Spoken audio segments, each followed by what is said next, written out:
pasan ay kay Jesus maglapitan upang kayo'y masiyahan. Hallelujah, hallelujah.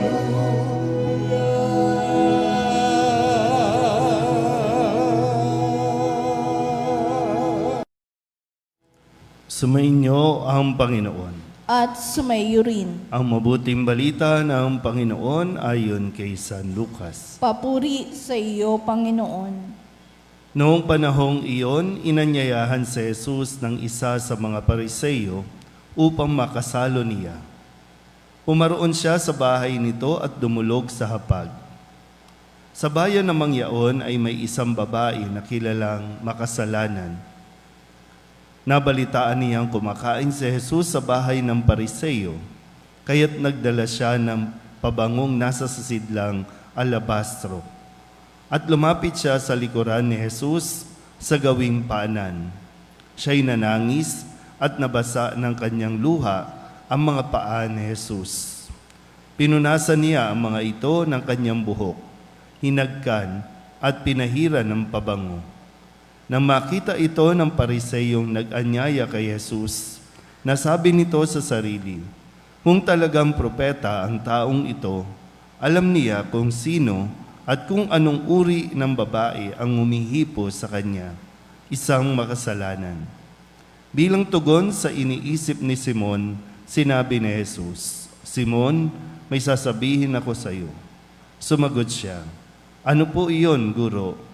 Sinabi ni Jesus, may 2 taong nanghiram sa isang nagpapautang, ang isa'y 500 denaryo at ang isa na may 50. Nang hindi makabayad, pareho silang pinatawad. Ngayon, sino sa kanila ang lalong nagmamahal sa nagpautang? Sumagot si Simon, sa palagay ko po'y ang pinatawad ng malaking halaga. Tama ang sagot mo, ang tugon ni Jesus. Nilingon niya ang babae at sinabi kay Simon, nakikita mo ba ang babaeng ito? Pumasok ako sa iyong bahay at hindi mo man lamang ako binigyan ng tubig para sa aking mga paa. Ngunit binasaan niya ng luha ang aking mga paa at pinunasan ng kanyang buhok. Hindi mo ako hinagkan, ngunit siya, mula nang pumasok ay hindi tumigil ng paghalik sa aking mga paa. Hindi mo pinahira ng langis ang aking ulo, subalit pinahira niya ng pabango ang aking mga paa.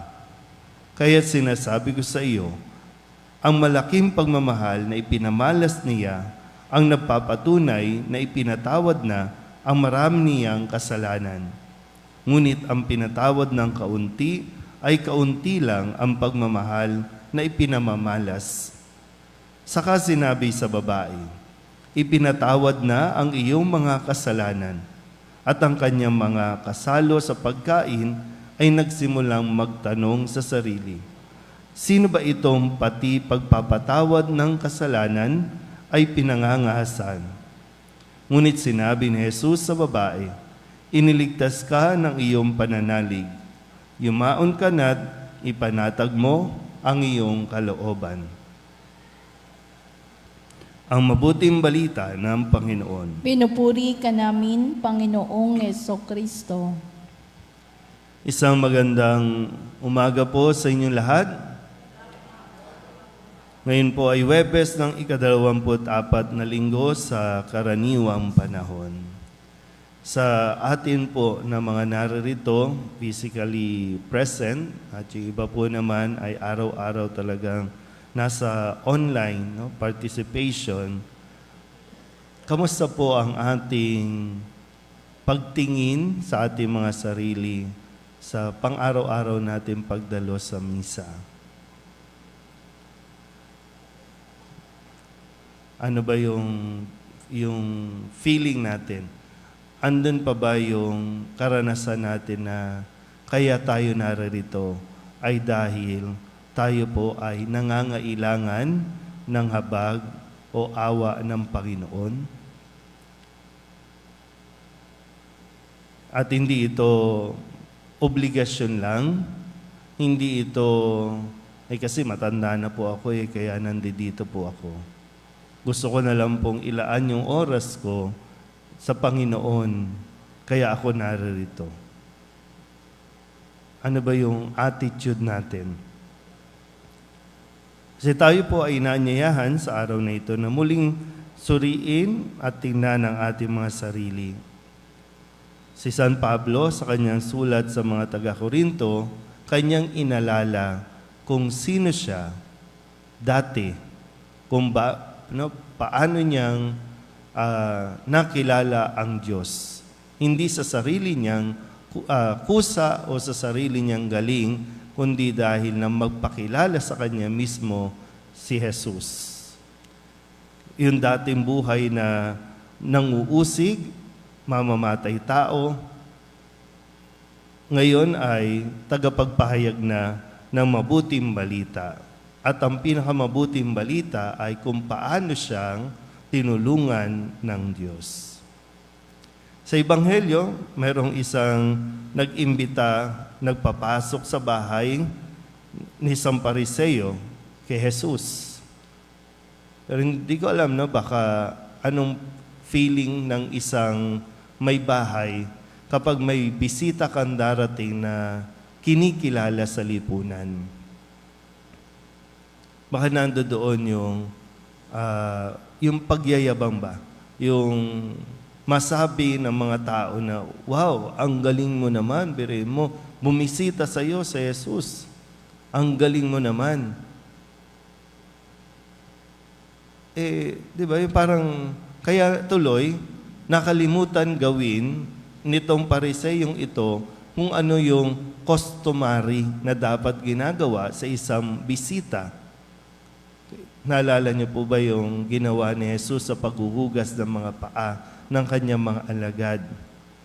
Kasi isa po yan sa gawain na kapag may bisita, pahuhugasan sa isang alipin yung paa ng mga bisita dahil nga sila ay naglakbay, so para mas maging maginhawa ang kanila pong, o maging komportable ang pananatili sa loob ng bahay. Pero lahat ng yan ay hindi nagawa nitong Pariseyong ito. Sa kwento na sinasabi ni Jesus dito sa ating Ebanghelyo, dahil nakatutok yung atensyon ng Pariseyo sa bisita, sa pagpapakain, doon sa kanyang pride na, wow, may bisita ako.